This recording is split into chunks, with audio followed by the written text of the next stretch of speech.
Hello అండి. Blouse పర్ఫెక్ట్‌గా బాడీకి అద్దినట్టుగా కుదరాలి అంటే, మనం బ్లౌజ్ కటింగ్ చేసేటప్పుడు ఎంతైతే జాగ్రత్తగా కట్ చేస్తామో, సేమ్ అదే విధంగా బ్లౌజ్ స్టిచ్ చేసేటప్పుడు కూడా సేమ్ చిన్న చిన్న పాయింట్స్‌ని గుర్తుపెట్టుకుంటూ బ్లౌజ్ స్టిచ్ చేస్తే, మనకు చేతి యొక్క కింది భాగంలో కరెక్ట్‌గా ప్లస్ ఆకారం రావడము, ఇన్విజిబుల్ థ్రెడ్ పైపింగ్ అయినా కూడా, నెక్స్ట్ ఫ్రంట్ పార్ట్ పర్ఫెక్ట్‌గా రౌండ్‌గా అద్దినట్టుగా రావాలి అన్నా కూడా, ఈ చిన్న చిన్న పాయింట్స్ మాత్రం ఖచ్చితంగా గుర్తుపెట్టుకోవాల్సి ఉంటది.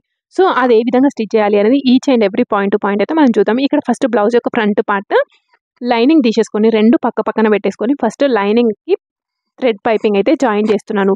ఖచ్చితంగా పక్క పక్కన పెట్టేసుకోవాలి. లేదు అంటే ఏమైతది అంటే 2 కూడా ఒక సైడ్‌కి వచ్చే ఛాన్సెస్ అయితే ఉంటాయి. ఫస్ట్ మనం చేయాల్సిందేంటి, లైనింగ్‌కి నేను థ్రెడ్ పైపింగ్ అయితే వేసేస్తున్నాను. లేదు నాకు ఖచ్చితంగా థ్రెడ్ పైపింగ్ గురించి వీడియో కావాలి అనుకుంటే ఆల్రెడీ ఛానెల్‌లో పోస్ట్ చేసినాను. ఒకసారి చూడండి. ఇప్పుడు ఈ విధంగా పక్క పక్కన స్టిచ్ చేసిన తర్వాత దానిపైన మన మెయిన్ ఫ్యాబ్రిక్ ఉంటది కదా! Main fabric పెట్టేసేసేయండి.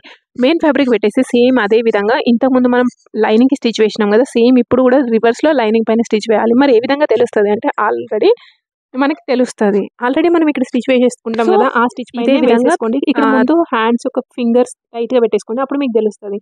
ఇప్పుడు లోపల ఉన్న ఫ్యాబ్రిక్ అంతా కట్ చేసుకొని నేను చూపించిన విధంగా కచ్ మార్కులు అయితే పెట్టేసుకోవాలి. ఈ విధంగా కచ్ మార్కులు పెట్టేసుకోవడం వల్ల మీకు మూలల దగ్గర షేప్ అనేది పర్ఫెక్ట్‌గా వస్తుంది. రౌండ్ అనేది ఎగ్జాక్ట్‌గా వస్తుంది. ఇప్పుడు ఈ విధంగా తీసేసుకొని రివర్స్ తిప్పేసుకోండి. రివర్స్ తిప్పేసుకున్న తర్వాత ఫింగర్‌తోని టైట్‌గా అంటుకుంటే మీకు రౌండ్‌గా వచ్చేస్తది. లేదు అనుకుంటే ఒకసారి ఐరన్ చేసేసుకోండి. ఐరన్ చేసేసుకున్న తర్వాత నెక్స్ట్ లైనింగ్, మెయిన్ ఫ్యాబ్రిక్ కలిపి స్టిచ్ అయితే వేసేసుకోండి. ఇక్కడ స్టిచ్ వేసేసుకునే ఇప్పుడు ప్రతి ఒక్క మూల దగ్గరకొచ్చిన తర్వాత సూది కిందకి పెట్టి మిషన్ యొక్క పాదం పైకి లేపుకుంటూ స్టిచ్ వేస్తే మనకి షేప్ పర్ఫెక్ట్‌గా వస్తది. ముడత లేకుండా పర్ఫెక్ట్‌గా అద్దినట్టు ఉంటది లైనింగ్, మెయిన్ ఫ్యాబ్రిక్. నెక్స్ట్ మనం ఆల్రెడీ ఇక్కడ మనం కటింగ్ చేసేటప్పుడే మార్కింగ్స్ పెట్టేసుకున్నాం గదా! సేమ్ దానిపైనే మనం డాట్స్ అయితే స్టిచ్ వేసేసుకుంటే సరిపోతది. మనం ఆల్రెడీ ఒక్కసారి స్టిచ్ కట్ చేసుకునేటప్పుడు ఎట్లా అయితే మార్కింగ్ పెట్టేసుకున్నామో సేమ్ అదే విధంగా మార్కింగ్ అయితే పెట్టేసుకోవాలి. ఒకవేళ మీకు డాట్స్ ఏ విధంగా పెట్టుకోవాలి కటింగ్‌లో అనంటే ఆల్రెడీ నేను కటింగ్ వీడియో పోస్ట్ చేసినాను. కటింగ్ వీడియో ఒక లింక్ డిస్క్రిప్షన్‌లో యాడ్ చేస్తాను. ఒక్కసారి చూడండి. ఇక్కడైతే మీరు చూస్తున్నారు కదా! ఎంత పర్ఫెక్ట్‌గా అయితే కనబడుతుందో. అంటే మనం మార్కింగ్ చేసి కటింగ్ చేసేటప్పుడే కదా మార్కింగ్ చేసింది. దానిపైనే మనం స్టిచ్ వేసేస్తున్నాం. అంటే మనకి ఒక కటింగ్‌లో పర్ఫెక్ట్‌గా కట్ చేసేసుకుంటే స్టిచ్ చేసుకోవడం చాలా ఈజీగా ఉంటది. ఇక్కడ చూడండి మీకు ఫ్రంట్ పార్ట్ అనేది షేప్ ఎంత పర్ఫెక్ట్‌గా ఉంటదో, సేమ్ అదే విధంగా ఇంకొకటి కూడా స్టిచ్ వేసేసుకున్న తర్వాత ఇవి 2 కరెక్ట్‌గా ఉన్నాయా లేవా అనేది ఒకసారి చెక్ చేసేసుకోండి. చెక్ చేసేసుకున్న తర్వాత షేప్ బెల్ట్ స్టిచ్ చేయాలి అంటే ఫస్ట్ కింద లైనింగ్, ఆ తర్వాత మెయిన్ ఫ్యాబ్రిక్, మళ్ళీ పైన లైనింగ్. ఇలా 3 ఒకదాని పైన ఒకటి పెట్టేసుకొని కింద స్టిచ్ వేసేసుకోండి. కిందకి స్టిచ్ వేసేసుకున్న తర్వాత లైనింగ్, మెయిన్ ఫ్యాబ్రిక్ ఒక సైడ్, ఇంకొక సైడ్ లైనింగ్ ఈ విధంగా తీసేసుకొని స్టిచ్ వేసేసుకోవాలి. ఇప్పుడు ఒక సైడ్ లైనింగ్, మెయిన్ ఫ్యాబ్రిక్ ఉంది కదా! ఆ లైనింగ్, మెయిన్ ఫ్యాబ్రిక్ ఉన్నదొచ్చేసి మనం పైన బాడీ స్టిచ్ వేసేసుకున్నాం కదా! ఆ బాడీ స్టిచ్ వేసేసుకున్న దానికి జాయింట్ అయితే వెయ్యాలి. ఈ విధంగా ఎందుకు జాయింట్ వేయాలి అంటే మనకి కింద ఖర్చు అనేది కనబడకుండా పర్ఫెక్ట్‌గా ఉంటది. సో, ఇప్పుడు ఇలా స్టిచ్ అయితే వేసేసుకునేటప్పుడు ఇక్కడ కింద ఒక్కసారి మీరిక్కడ అబ్జర్వ్ చేయండి. ఏంటి అనంటే మనం బ్లౌజ్ యొక్క ఫ్రంట్ పార్ట్‌లో మెయిన్ డాట్ అని చెప్తా ఉంటాను కదా! ఈ మెయిన్ డాట్ పైన స్టిచ్ వేయొద్దు. ఈ మెయిన్ డాట్ పైన స్టిచ్ వేసిండ్రనుకోండి మనకి ఫ్రంట్ పార్ట్ అనేది ఇగ్గినట్టుగా వచ్చేస్తది. సో, ఆ బ్లౌజ్ యొక్క ఫ్రంట్ పార్ట్‌లో మెయిన్ డాట్ యొక్క ఖర్చు అనేది లోపలికి ఫోల్డ్ చేసి స్టిచ్ వేయండి. అప్పుడు దానిపైన స్టిచ్ రాదు. ఫ్రంట్ పార్ట్ అనేది పర్ఫెక్ట్‌గా రౌండ్‌గా వచ్చేస్తది. లేదు అనుకోండి మీరు దానిపైన గనక స్టిచ్ వేసిండ్రనుకోండి ఖచ్చితంగా మీకు బ్లౌజ్ యొక్క ఫ్రంట్ పార్ట్ అనేది గుంజినట్టుగా వచ్చేసి టైట్‌గా పట్టేసినట్టుగా ఉంటది. ఇట్లా షేప్ అనేది పర్ఫెక్ట్‌గా కనబడదు. ఇప్పుడు ఈ విధంగా మొత్తం ఒకసారి స్టిచ్ అయితే వేసేసుకోండి. ఓకేనా? ఇప్పుడు ఈ విధంగా స్టిచ్ వేసేసుకున్నాం కదా! నెక్స్ట్ పైనున్న పార్ట్‌ని ఏ విధంగా స్టిచ్ కావాలి అనుకుంటే ఇక్కడ మీరు నెక్స్ట్ ఇంకొక స్టిచ్ అయితే కావాలి అనుకుంటే వేసేసుకోండి. లేదు అంటే ఫ్రంట్ లాస్ట్‌లో రబ్ చేసినట్టుగా పెట్టేసేసుకోండి. ఓకేనా? ఇప్పుడు ఈ విధంగా స్టిచ్ వేసేసుకున్న తర్వాత ఇలా ఓపెన్ చేసి పట్టేసుకొని నెక్ పైనున్న పార్ట్ ఉంది కదా! ఈ పైనున్న పార్ట్‌ని నెక్ సైడ్ నుండి రౌండ్‌గా ఫోల్డ్ చేసేసుకొని ఇదిగోండి నేను చూపించిన విధంగా టర్న్ చేసేసుకోవాలి. టర్న్ చేసేసుకొని కింద స్టిచ్ వేసేసుకోండి. స్టిచ్ వేసేసుకునేటప్పుడు ఏంటి అంటే లోపలున్న ఫ్యాబ్రిక్ అనేది స్టిచ్ వేసేటప్పుడు ఇదిగోండి ఇక్కడ నా హ్యాండ్ యొక్క ఫింగర్ మూవ్‌మెంట్స్ ఒకసారి అబ్జర్వ్ చేయండి. నేను ఇక్కడ హ్యాండ్ యొక్క ఫింగర్స్ పట్టేసుకున్నప్పుడు ఏంటి అనంటే లోపలున్నది మనకు తెలుస్తది. అంటే టైట్‌గా ఇంకా ఎక్స్‌ట్రా క్లాత్ పడుతున్నదా అనేసి. లోపలున్న క్లాత్ పడకుండా స్టిచ్ అనేది వేసేసుకోండి. సో, ఇక్కడ నేను చెప్పిన దానికంటే ఎక్కువ మీరేం చేయాలి అంటే కొంచెం కేర్‌ఫుల్‌గా దాన్ని చూడండి. నేను ఏ విధంగా స్టిచ్ వేస్తున్నాను అనేసి. అప్పుడు మీకు చాలా ఈజీగా అర్థమైపోతది. సో, మీకేమైనా డౌట్ ఉంటే కామెంట్ బాక్స్‌లో కామెంట్ చేయడం మాత్రం మర్చిపోద్దు. ఇప్పుడు ఈ విధంగా స్టిచ్ వేసేసుకున్నాం కదా! నెక్స్ట్ ఇటు సైడు ఒక సైడ్ ఎక్కువ తీసుకుంటాం కదా, ఆ ఎక్కువ తీసుకున్న సైడ్ నుండి లోపలి నుండి మొత్తం క్లాత్ అంతా లాగేసేయండి. టైట్‌గా లాగినా ఏం ప్రాబ్లమ్ లేదు. మీకేం ప్రాబ్లమ్ అయితది అనంటే జస్ట్ ముడతలైతాయి తప్ప మీకు ఎలాంటి ప్రాబ్లమ్ అయితే ఉండదు. ఇక్కడ లాగేటప్పుడు ఏమైంది అంటే నాకు ఒక్కటే కుట్టు వేసేసినాం గదా! ఆ ఒక్క కుట్టు నేను స్టార్టింగ్‌లో రబ్ చేయకపోవడం వల్ల ఊడిపోయినట్టుగా అనిపించింది. అందుకోసమే ఇక్కడ కొంచెం స్టార్టింగ్‌లో రబ్ చేసినాను. రబ్ చేసి లోపల ఉన్న ఫ్యాబ్రిక్ అంతా కూడా లాగేసేయండి టైట్‌గా. ఇంతకుముందు మీరు రివర్స్‌లో స్టిచ్ వేసినప్పుడు ఒకవేళ కుట్టు గనుక పడితే రాదు. ఇప్పుడు ఈ విధంగా మొత్తం లోపల ఉన్న ఫ్యాబ్రిక్ అంతా బయటకొచ్చేసింది కదా! ఈ విధంగా స్టిచ్ చేయడం వల్ల యూజ్ ఏంటి అనేది ఒక్కసారి చూడండి. మీకు పైన సైడ్ ఈ విధంగా కనబడుతుంది కదా! లోపల సైడు ఇదిగోండి. లోపల సైడ్ ఏ విధంగా ఉంది, ఈ విధంగా కనబడతది. అదే విధంగా మెయిన్ డాట్ ఉంది కదా! ఆ మెయిన్ డాట్ పైన కుట్టు అనేది వెయ్యొద్దు అని చెప్పినాను కదా! మరి. ఖచ్చితంగా ఆ మెయిన్ డాట్ పైన కుట్టు అనేది వెయ్యొద్దు.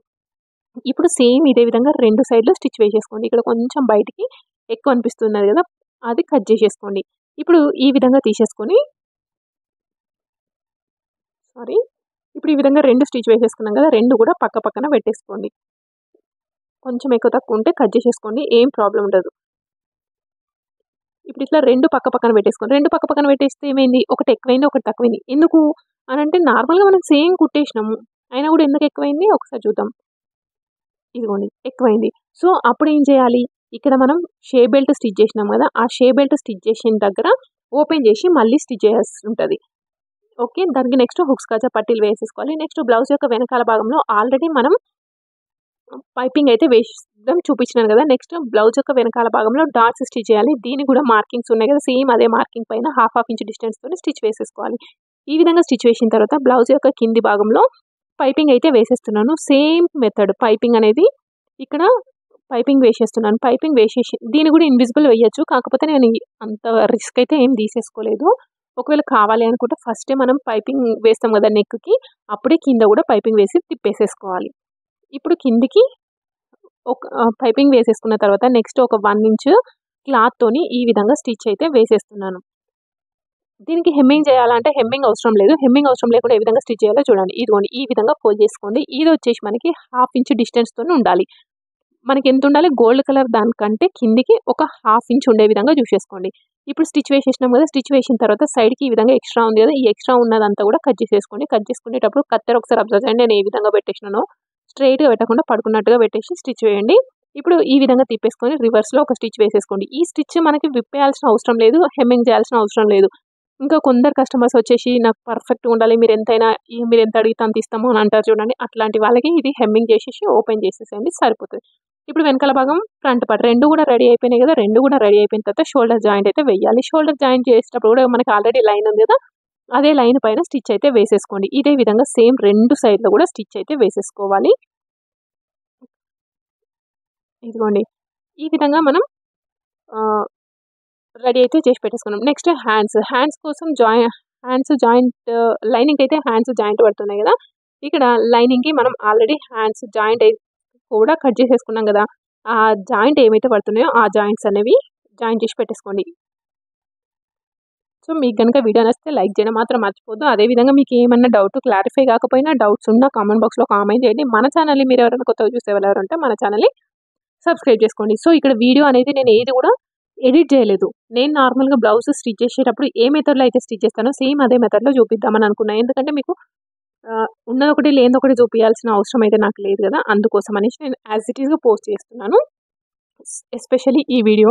నెక్స్ట్ దీనికి కూడా పైపింగ్ కావాలి కాబట్టి లైనింగ్‌కి పైపింగ్ అనేది జాయిన్ చేసేస్తున్నాను. ఇదే విధంగా సేమ్ 2 ఒకేసారి స్టిచ్ అయితే వేసేసుకోండి పైపింగ్. హ్యాండ్స్‌కి జాయిన్ చేసేసుకోండి. ఇప్పుడు ఈ విధంగా హ్యాండ్స్‌కి జాయిన్ చేసేసుకున్నాం కదా!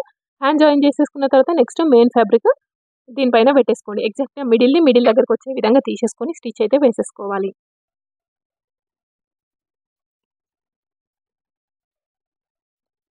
సేమ్ నేను చూపించిన విధంగా స్టిచ్ చేయండి. ఖచ్చితంగా బ్లౌజ్ అయితే కుదురుతది. ఇదే బ్లౌజ్ యొక్క కటింగ్ వీడియో ఆల్రెడీ నేను పోస్ట్ చేసినాను. లింక్ డిస్క్రిప్షన్‌లో యాడ్ చేస్తాను. ఒకసారి చెక్ చేసి హ్యాండ్స్ రెడీ చేసి పెట్టేసుకున్న తర్వాత ఇదిగోండి ఈ విధంగా పెట్టేసుకొని ఇక్కడ కింద కరెక్ట్‌గా ఉన్నాయా లేవో చెక్ చేసుకోండి. ఇక్కడ కింద కరెక్ట్‌గా ఉంటేనే మనకి ప్లస్ ఆకారం వస్తాయి. అదేవిధంగా షోల్డర్స్ దగ్గర కూడా కరెక్ట్‌గా ఉన్నాయా లేవో చెక్ చేసేసుకోవాలి. ఒకవేళ కరెక్ట్‌గా లేకపోతే కొంచెం అటు ఇటు ఉంటే కొంచెం కట్ చేసేసుకోండి. ఇప్పుడు ఈ విధంగా తీసేసుకున్న తర్వాత మనం లోతు అనేది కటింగ్‌లో కట్ చేసేసుకోలేదు. ఇక్కడ లోతు అనేది తీసేసుకుంటున్నా. ఎందుకంటే ఎప్పుడు కూడా నేను కటింగ్‌లోనే స్టిచ్ చేసేటప్పుడే లోతు అనేది తీసేసుకుంటాను. ఇక్కడ మిడిల్ పాయింట్ దగ్గర నుండి షోల్డర్ యొక్క కుట్టు ఉంటుంది, షోల్డర్ యొక్క కుట్టు దగ్గర హ్యాండ్స్ యొక్క కచ్ మార్క్ పెట్టేసుకొని ఒక సైడ్ ఫస్ట్ వెనకాలకైనా స్టిచ్ చేయండి, ముందుకైనా స్టిచ్ చేయండి. ఇప్పుడు లోతు తీసినాం చూడండి, ఆ లోతు తీసింది వచ్చేసి బ్లౌజ్ యొక్క ఫ్రంట్ పార్ట్ సైడ్కి వచ్చే విధంగా స్టిచ్ వేయాలి. మిడిల్ పాయింట్ దగ్గర నుండి వెనకాల భాగం స్టిచ్ వేసేసినాం కదా, ఇప్పుడు సేమ్ అదే మిడిల్ పాయింట్ నుండి ఫ్రంట్ సైడ్కి స్టిచ్ వేసేస్తున్నా. ఇక్కడ మీరు గుర్తుపెట్టుకోవాల్సింది ఏంటి అంటే, మీరు ఎటు సైడ్ స్టిచ్ వేసినా కూడా బ్లౌజ్ పార్ట్ కానీ హ్యాండ్స్ యొక్క పార్ట్ కానీ ఏది కూడా లాగొద్దు. ఒకవేళ మీకు రెండు కూడా సమానంగా రావట్లేదు అని లాగినరు అనుకోండి, ముడతలు వచ్చేస్తాయి, సన్న ముడతలు వస్తాయి. లాగకుండా జస్ట్ లూజ్గా పట్టేసుకొని స్టిచ్ వేసేసుకోండి. అదేవిధంగా నెక్స్ట్ ఇంకొకసారి స్టిచ్ వేయండి. ఇప్పుడు చూడండి మీకు బ్లౌజ్ యొక్క హ్యాండ్స్ అనేవి ఎంత పర్ఫెక్ట్గా కుదిరినాయో. ఈ విధంగా తీసేసుకున్న తర్వాత సైడ్ జాయింట్స్ చేయాలి చూడండి, ఇది మెయిన్ ఇంపార్టెంట్. బ్లౌజ్ యొక్క వెనకాల భాగాన్ని కరెక్ట్గా మధ్యలోకి ఫోల్డ్ చేసుకొని మిడిల్లో ఒక డాట్ అయితే మార్క్ చేసేసుకోండి మీకు తెలవడానికి. ఇప్పుడు ఈ విధంగా తీసేసుకున్న తర్వాత ఇప్పుడు ఇది వచ్చేసి మనకి హుక్స్ కాజా పట్టి ఏదో ఒకసారి డిఫరెన్స్ అయితే తెలిసి ఉండాలి. ఇప్పుడు ఫస్ట్ మనం తీసేసుకున్నది ఏంటి అంటే హుక్స్ పట్టి. ఇగోండి ఈ డాట్ దగ్గర నుండి హుక్స్ పట్టి స్టార్టింగ్ దగ్గరికి పట్టేసుకోండి. హుక్స్ పట్టి స్టార్టింగ్ మనం మార్కింగ్ ఒక ప్లేస్ పట్టేసుకొని ఈ విధంగా స్ట్రైట్గా పట్టేసుకోండి. స్ట్రైట్గా పట్టేసుకొని కార్నర్లో ఒక స్టిచ్ అయితే వేసేసుకోవాలి. ఓకేనా, ఎక్కడ అంటే ఎగ్జాక్ట్గా కార్నర్లో స్టిచ్ వేసేసుకోండి, ఏం ప్రాబ్లం లేదు. ఇది కేవలం కొత్త వాళ్ళకి. లేదు మాకు పర్ఫెక్ట్ వచ్చు అని అనుకున్నప్పుడు ఆల్రెడీ మనం ఫిట్టింగ్ లైన్ ఉంటుంది కదా, ఆ ఫిట్టింగ్ లైన్ పైన మీకు అటు సైడ్ కనబడుతుంది చూడండి, ఇటు మిషన్ సైడ్ కాకుండా అటు సైడ్ కనబడుతుంది ఆ ఫిట్టింగ్ లైన్, సేమ్ అదే ఫిట్టింగ్ లైన్ పైన స్టిచ్ వేసేసుకున్నా సరిపోతుంది.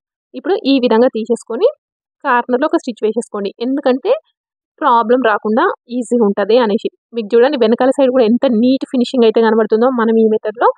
నెక్స్ట్ ఇప్పుడు కాజా పట్టి. కాజా పట్టికి మాత్రం ఇక్కడ 2 లైన్లు పెడతాం చూడండి, 2 లైన్ల మధ్యలో కాజా స్టిచ్ చేస్తాం కదా, ఆ కాజా స్టిచ్ చేసేది ఈ వెనకాల భాగంలో మార్కింగ్ చేసింది ఒక పాయింట్ దగ్గరకు వచ్చే విధంగా తీసేసుకోవాలి.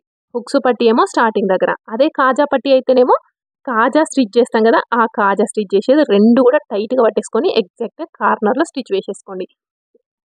సో ఇప్పుడు ఈ విధంగా స్టిచ్ వేసుకున్న తర్వాత మాత్రమే ఫినిషింగ్ ఇవ్వాలి. యాక్చువల్గా నేనైతే ఎన్నో ఇయర్స్ నుండి స్టిచ్ చేస్తున్నాను నేను మీకు చెప్తాను కదా, అయినప్పటికీ కూడా నేను ఫస్ట్ నుండి ఇదే మెథడ్లో ఫాలో అవుతాను. ఎందుకో తెలియదు నాకు, సైడ్ డిజైన్స్ కోసం ఇదే మెథడ్లో ఫాలో అవుతాను. నెక్స్ట్ ఇప్పుడు బ్లౌజ్ యొక్క వెనకాల భాగంని కరెక్ట్గా పట్టేసుకొని వెనకాల భాగంతోనే చూసుకోవాలి, ఫ్రంట్ పార్ట్ మనకు అవసరం లేదు. ఇప్పుడు వెనకాల భాగం 2 ఒక దగ్గరికి పెట్టేసుకొని ఇక్కడ ఇది మనం కటింగ్ చేసినప్పుడు ఉన్న మార్కింగ్ కదా, సేమ్ అదే విధంగా ఒక సైడ్ మాత్రమే ఉంటుంది కదా కటింగ్ చేసింది, అదే విధంగా రెండో సైడ్ కూడా పడే విధంగా మార్కింగ్ ఇక్కడ ఉంది కదా, సేమ్ అదే ప్లేస్లో ఇక్కడ కూడా మార్కింగ్ పెట్టేసుకోండి. నెక్స్ట్ హ్యాండ్స్ ఎక్కడి వరకు ఉన్నాయో సేమ్ అదే విధంగా హ్యాండ్స్ కూడా మార్కింగ్ చేసేసుకోండి. ఇక్కడ చూడండి మనకి చేతి యొక్క చంక కొలత బ్లౌజ్ యొక్క చంక కొలత పర్ఫెక్ట్గా మ్యాచ్ అయ్యి సేమ్ స్ట్రైట్ లైన్ లాగానైతే వచ్చేసింది, అవునా. ఒక అటు సైడ్ మార్కింగ్ చేసినాం కదా అక్కడ. ఇప్పుడు మనం ఈ విధంగా మార్కింగ్ చేసిన తర్వాత ఇక్కడ నేను ఒక స్ట్రైట్ లైన్ గీసి చూపిస్తే కూడా మీకు అదే విధంగా కనబడుతుంది. కాకపోతే ఇక్కడ మనం 3 మార్కింగ్స్ అయితే పెట్టేసుకున్నాం కదా, ఆ 3 మార్కింగ్స్ పైన కలిపేసేసుకుంటూ స్టిచ్ అయితే వేసేసుకుంటే సరిపోతుంది. అదొకటి వచ్చేసి నడుము దగ్గర, ఇంకొకటి వచ్చేసి చంక భాగంలో, ఇంకొకటి వచ్చేసి చేతి దగ్గర. ఇప్పుడు ఇవన్నీ మూడింటిని కలిపి స్టిచ్ వేస్తే మనకి లైన్ అనేది ఏ విధంగా కనబడుతుందో చూడండి. ఎగ్జాక్ట్గా మనకి స్ట్రైట్ లైన్ కనబడింది, స్ట్రైట్ లైన్ కనబడుతుంది. ఒక్కసారి స్ట్రైట్ లైన్ కనబడదంటే ఇంకా మనకి బ్లౌజ్ ఫిట్టింగ్లో ఏమైనా ఆలోచించాల్సి ఉంటుందా? అస్సలు ఉండదు. మనం వద్దు అన్నా కూడా పర్ఫెక్ట్ ఫిట్టింగ్లోనే వచ్చేస్తుంది. ఇప్పుడు ఈ విధంగా స్టిచ్ చేసినప్పుడు ఏంటి అంటే మనకి లూజ్ అంటే లూజ్ చేసుకోవచ్చు, టైట్ అంటే టైట్ చేసేసుకోవచ్చు. ఇలా చేయడం వల్ల మనకి చంక భాగంలో ముడతలు అనేవి రాకుండా బ్లౌజ్ అనేది పర్ఫెక్ట్గా కుదురుతుంది. ఒక్కోసారి చంక యొక్క కింది భాగంలో ముడతలు వస్తుంది అని అంటారు కదా, సో అప్పుడు లూజ్ చేస్తే ఏమవుతుంది అంటే చేతు టైట్ అయిన అవుతుంది, కింద చెస్ట్ అన్న టైట్ అవుతుంది, లేదంటే ఒకటి టైట్ అవుతుంది ఒకటి లూజ్ అవుతుంది. సో ఆ విధంగా కావద్దు అనుకుంటే చంక కొలత అనేది పర్ఫెక్ట్గా మ్యాచ్ కావాలి. వెనకాల బ్లౌజ్ యొక్క చంక కొలత, హ్యాండ్ యొక్క చంక కొలత పర్ఫెక్ట్గా మ్యాచ్ అయితే మనకి ఎలాంటి రిస్క్ అనేది ఉండదు. చూడండి ఎంత పర్ఫెక్ట్గా కనబడుతుందో. ప్లీజ్